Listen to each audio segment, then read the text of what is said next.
Well, thanks very much for being here.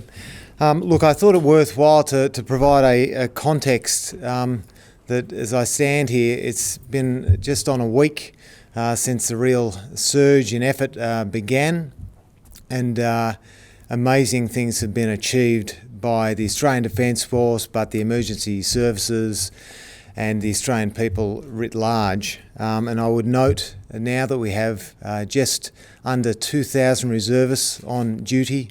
We have 3 ships out providing support. We have numerous helicopters, numerous aircraft. We have integrated foreign elements who are providing wonderful assistance. I mean, it is just an amazing thing that has been achieved in such a very, very short time. So today we see a very fluid situation, difficult conditions, and we'll have to see how things progress.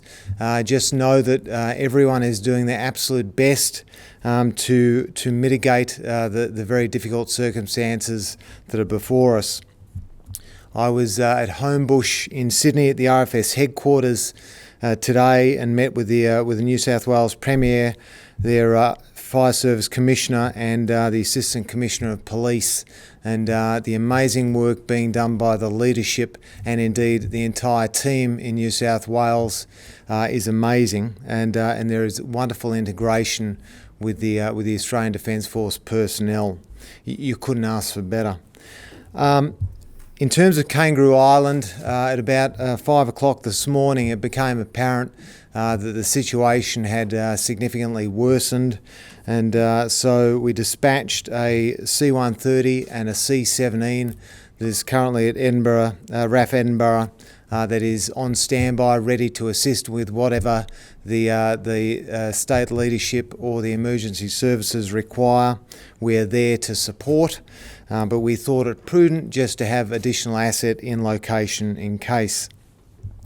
The snowy and alpine regions are particularly it's going to be particularly difficult out there today. We are reposturing a number of our aircraft. We obviously have a number of personnel out on the ground as well to make sure that we are postured to support our emergency management services in their endeavours.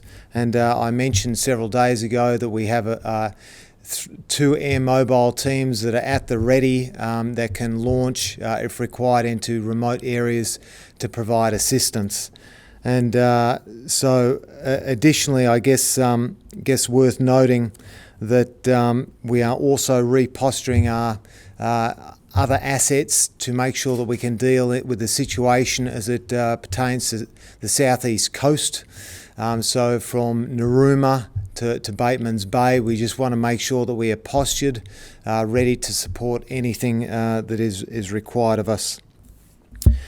In terms of Mallacoota, I mentioned yesterday that there were issues of supply with fuel. We have put in 5,400 litres of diesel and some ULP. That will continue today to increase their stocks. And additionally, the choules will land at around about 15:30 off Mallacoota to provide additional stores that are required. And on Mallacoota, I would also mention, I think it is worth mentioning, in fact, it's not just Mallacoota, but as context, there are a number of private and commercial entities that have been providing, again, wonderful support. And off Mallacoota from the very start was the merchant vessel Far Saracon, who was there to provide assistance, and again, thanks to everyone who's part of those efforts. Pleasingly, today we were able to get a reconnaissance element through to Mallacoota. They were in armoured vehicles, and now the good part about that is that it means we have an emergency route that we can take into Mallacoota, but it is not safe for normal vehicles. These are armoured vehicles that are designed for very tough and difficult terrain, but that is now there for in extremis conditions. What we're trying to do is just get our armoured vehicles moving to as many locations as we can, as we need to confirm routes.